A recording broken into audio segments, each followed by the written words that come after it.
Welcome back. We're down on the Salt Creek for a little bit this afternoon, kayaking and canoeing. Let's go visit with some people who are out enjoying the day on the river. Hey, well, Steve, we're having a great time out on the river today. We've been out canoeing. The kids are having fun. We're having fun. Let's just talk for a minute about canoeing because it is an outdoor recreational activity. Not everybody's had the opportunity to participate in, but it's one that they all really should. Tell me, because we drove and drove and drove to get here. We didn't just stumble across this place. Tell me where we are and what the tributary is. Well, this is where we're at is near the Monroe County, Brown County line in southern Indiana. We're along the North Fork of Salt Creek. This is one of 3 forks of Salt Creek that feed Lake Monroe. This happens to be the largest fork, and it originates over in Brown County, comes through Nashville, and enters this what we call the Stillwater Marsh Wildlife Refuge in the backwaters of Lake Monroe. So this is a tributary feeding good old Lake Monroe. And if we follow this tributary up far enough, we'd go past the Yellowwood Forest, we'd come up to Brown County State Park, and if you've ever gone in the north entrance of the state park and you go over the covered bridge, that's Salt Creek. There you go. Okay, so we're quite a ways down from there, but it's on its way into Lake Monroe. Correct. Okay, what makes this a good place to go canoeing? Well, what makes the North Fork of Salt Creek a really good place to canoe is we always have good water. That is, you don't have to drag your canoe. There's always plenty of water here, plus plenty of wildlife. We see a lot of wildlife along this stretch of stream. Snowy egret type birds, blue herons, bald eagles, an abundance of waterfowl, deer, and so forth. Right. And when we pulled in, a great blue heron took off, and then a belted kingfisher dove down. I missed him with the camera, but trust me, he was there. It's also a fantastic place to fish, and there really are not very many people that come to this part of the creek, so that's why we like to come here. It's secluded, great wildlife, great fishing. And you're kind of my canoeing expert.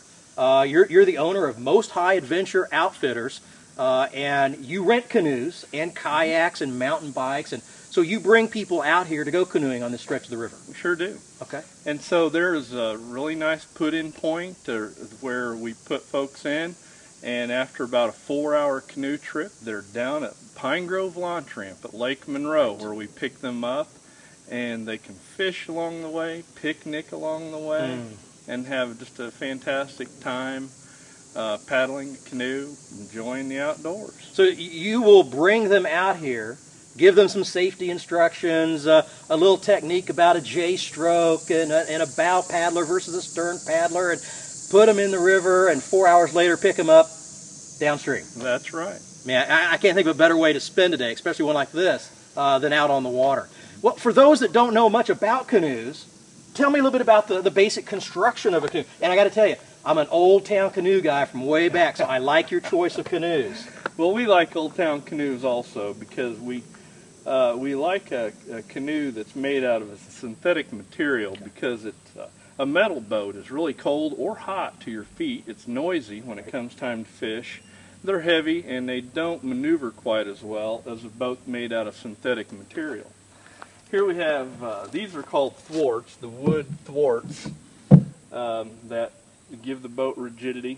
The one in the middle is also a yoke, so I can pull this boat around up on my shoulders and carry it around, and it's very easy to carry just one person. But portaging's not necessary on this particular stretch. That's true. Now, that's a real good point. I'll interrupt you there for a minute. What other rivers or canoeing options do you offer to customers? In addition to the North Fork of Salt Creek, we also do the East Fork of White River down near Spring Mill Park and up to Bedford. We also do the West Fork of the White River from Paragon in Morgan County down to Spencer in Owen County. In addition to that, we do the Patoka River from where it crosses State Road 37 all the way down to the Patoka Reservoir at the causeway at State Road 145 south of French Lick.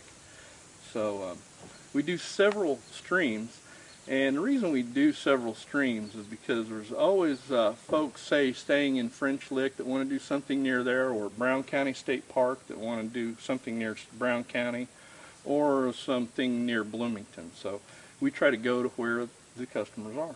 Good, good.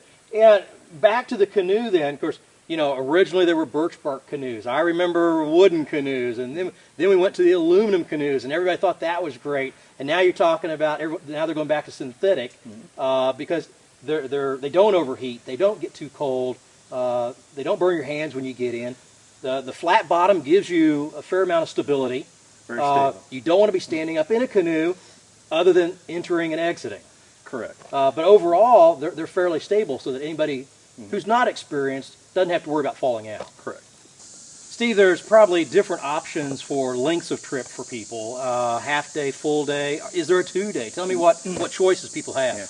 Well, we say we have trips in duration from 3 hours to 3 days. Wow. So, for example, the trip from where we're standing right here down to Lake Monroe would take about 3 hours. There's another put-in point that's 4 hours upstream, and so on. Now, the most popular trip is a half day, or about a 4-hour trip. But a lot of folks want to take their time.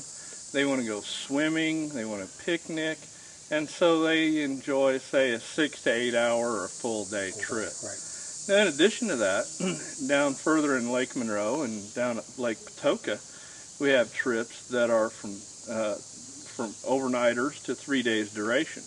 There's some really nice campsites along Patoka River and Patoka Lake and Lake Monroe where you can just pull the canoe over, pitch a camp, stay there, swim, fish, just have a good time and relax for a few days. Now, will you help schedule those campsites for them and put that trip together if they want to stay for a couple days? Well, we sure do, and in fact, most of those campsites don't need a reservation because they're just Hoosier National Forest. So anybody can go camping there without a reservation. Great. Hey, well, I appreciate it today. If you want more information about canoeing here in southern Indiana, be sure and visit mosthighadventure.com. Steve will be glad to help you out. And until next week, we'll see you again right here on Indiana Outdoor Adventures.